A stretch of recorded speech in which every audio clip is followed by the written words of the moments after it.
بسم اللہ الرحمن الرحیم۔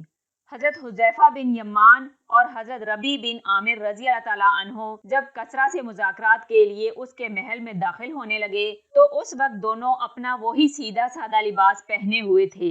محل کے دروازے پر جو دربان تھا اس نے یہ کہہ کر انہیں اندر جانے سے روک دیا کہ تم اتنے بڑے بادشاہ کسریٰ کے محل میں ایسے لباس میں جا رہے ہو۔ پھر اندر سے ایک خوبصورت کرتا لا کر ان سے کہا یہ پہن کر جائیں۔ حضرت ربیع بن عامر رضی اللہ تعالیٰ عنہ نے کہا اگر کسریٰ کے محل میں جانے کے لیے تمہارا دیا ہوا یہ کرتا پہننا ضروری ہے تو پھر ہمیں اس کے محل میں جانے کی کوئی ضرورت نہیں۔ اگر ہم جائیں گے تو اپنے اسی لباس میں جائیں گے۔ اگر کسریٰ کو اس لباس میں ملنا پسند نہیں تو پھر ہمیں بھی اس سے ملنے کا کوئی شوق نہیں، لہٰذا ہم واپس جا رہے ہیں۔ محل کے اس دربان نے اندر پیغام بھیجا کہ یہ عجیب قسم کے لوگ آئے ہیں جو یہاں کا دیا ہوا خوبصورت کرتا پہننے پر بھی آمادہ نہیں۔ اسی دوران حضرت ربیع بن عامر رضی اللہ تعالیٰ عنہ اپنی تلوار کے ٹوٹے ہوئے حصے پر لپٹے ہوئے کپڑے کا ٹکڑا درست کرنے لگے تو اس دربان نے کہا ذرا مجھے اپنی تلوار تو دکھاؤ۔ آپ رضی اللہ تعالیٰ عنہ نے وہ تلوار اسے دے دی۔ دربان نے وہ تلوار دیکھ کر طنزیہ آپ سے کہا کیا تم اس تلوار سے ایران کو فتح کرو گے؟ حضرت ربیع بن عامر رضی اللہ تعالیٰ عنہ نے فرمایا ابھی تک تم نے تلوار دیکھی ہے، تلوار چلانے والا ہاتھ نہیں دیکھا۔ اس نے کہا اچھا ہاتھ بھی دکھا دو۔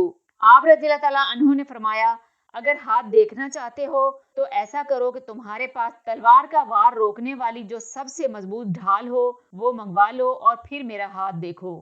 چنانچہ وہاں جو سب سے زیادہ مضبوط لوہے کی ڈھال تھی جس کے بارے میں یہ گمان تھا کہ کوئی تلوار اس کو نہیں کاٹ سکتی وہ منگوائی گئی اور ایک شخص کو دے کر حضرت ربیع بن عامر رضی اللہ تعالیٰ عنہ کے سامنے کھڑا کر دیا گیا۔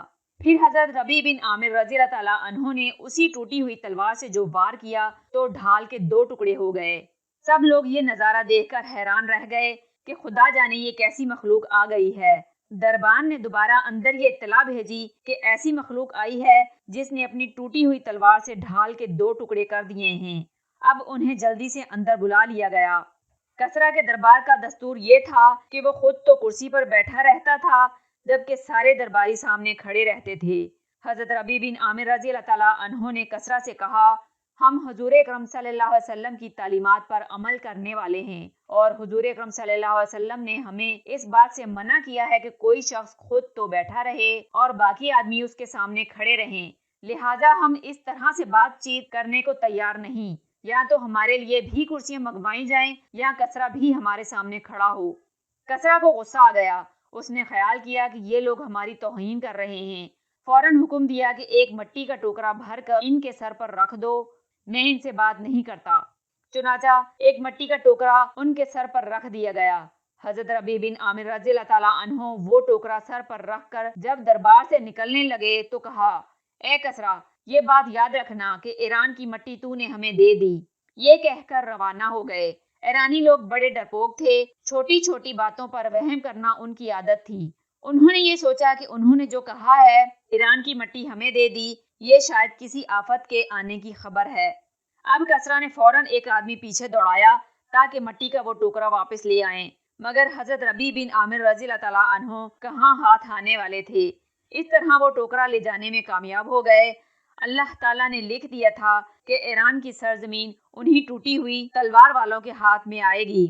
چنانچہ ایسا ہی ہوا۔ قادسیہ کی لڑائی میں کسریٰ کی فوجوں کو شکست فاش ہوئی اور جلد ہی سارا ایران صحابہ کرام رضی اللہ تعالیٰ عنہ کے قدموں میں آ گرا۔